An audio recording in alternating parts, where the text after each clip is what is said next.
गोपाल सिंह एक रिटायर्ड अध्यापक है। सुबह 10 बजे तक वे एकदम स्वस्थ प्रतीत हो रहे थे। शाम के 7 बजते बजते तेज बुखार के साथ साथ वे सारे लक्षण दिखाई देने लगे जो एक कोरोना पॉजिटिव मरीज के अंदर दिखाई देते हैं। परिवार के सदस्यों के चेहरों पर खौफ साफ दिखाई पड़ रहा था। उनकी चारपाई घर के एक पुराने बड़े से बाहरी कमरे में डाल दी गई, जिसमें इनके पालतू कुत्ते मार्शल का बसेरा है। गोपाल जी कुछ साल पहले एक छोटा सा घायल पिल्ला सड़क से उठाकर लाए थे और अपने बच्चे की तरह उसे पाला और उसका नाम रख दिया मार्शल। इस कमरे में अब गोपाल जी, उनकी चारपाई और उनका प्यारा मार्शल है। दोनों बेटों बहुओं ने दूरी बना ली और बच्चों को भी पास ना जाने के निर्देश दे दिए गए। सरकार द्वारा जारी किए गए नंबर पर फोन करके सूचना दे दी गई। खबर मोहल्ले भर में फैल चुकी थी, लेकिन मिलने कोई नहीं आया। साड़ी के पल्ले से मुंह लपेटे हुए, हाथ में छड़ी लिए पड़ोस की कोई एक बूढ़ी अम्मा आई और गोपाल जी की पत्नी से बोली, अरे कोई इसके पास दूर से खाना ही सरका दो, वे अस्पताल वाले तो इसे भूखा ही ले जाएंगे उठा के। अब प्रश्न ये था कि उनको खाना देने के लिए कौन जाए। बहुओं ने खाना अपनी सास को पकड़ा दिया। अब गोपाल जी की पत्नी के हाथ थाली पकड़ते ही कांपने लगे, पैर मानो खूंटे से बांध दिए गए हो। इतना देखकर वह पड़ोसन बोली, अरे तेरा तो पति है, तू भी किन ख्यालों में पड़ी है? मुंह बांध के चली जा और दूर से थाली सरका दे, वो अपने आप उठाकर खा लेगा। सारा वार्तालाप गोपाल जी चुपचाप सुन रहे थे। उनकी आंखें नम थी और कांपते होठों से उन्होंने कहा कि कोई मेरे पास ना आए तो बेहतर है, मुझे भूख भी नहीं है। इसी बीच एम्बुलेंस आ जाती है और गोपाल जी को एम्बुलेंस में बैठने के लिए बोला जाता है। गोपाल जी घर के दरवाजे पर आकर एक बार पलटकर अपने घर की तरफ देखते हैं।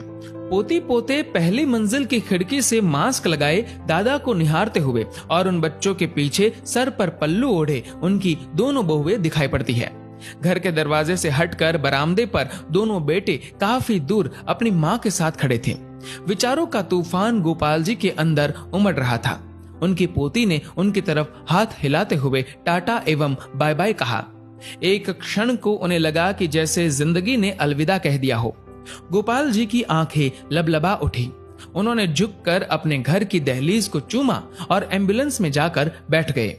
उनकी पत्नी ने तुरंत पानी से भरी बाल्टी घर की उस दहलीज पर डाल दी जिसको गोपाल जी चूमकर एम्बुलेंस में बैठे थे। इसे तिरस्कार कहो या मजबूरी, लेकिन यह दृश्य देखकर कुत्ता भी रो पड़ा और उसी एम्बुलेंस के पीछे पीछे हो लिया जो गोपाल जी को अस्पताल लेकर जा रही थी। गोपाल जी अस्पताल में 14 दिनों के ऑब्जर्वेशन पीरियड में रहे। दोबारा टेस्ट किया गया तो उनकी रिपोर्ट सामान्य थी। उन्हें पूर्णतः स्वस्थ घोषित करके छुट्टी दे दी गई। जब वह अस्पताल से बाहर निकले तो उनको अस्पताल के गेट पर उनका कुत्ता मार्शल बैठा दिखाई दिया। दोनों एक दूसरे से लिपट गए। एक की आंखों से गंगा तो एक की आंखों से यमुना बहे जा रही थी।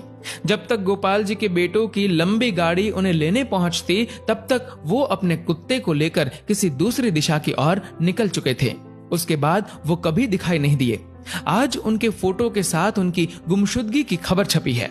अखबार में लिखा है कि सूचना देने वाले को 40,000 का इनाम दिया जाएगा। 40,000। हाँ, पढ़कर ध्यान आया कि इतनी ही तो मासिक पेंशन आती थी उनकी, जिसको वो परिवार के ऊपर हंसते हंसते उड़ा दिया करते थे। एक बार आप गोपाल जी की जगह पर स्वयं को रखकर देखो। कल्पना करो कि इस कहानी में गोपाल जी का किरदार आप हो।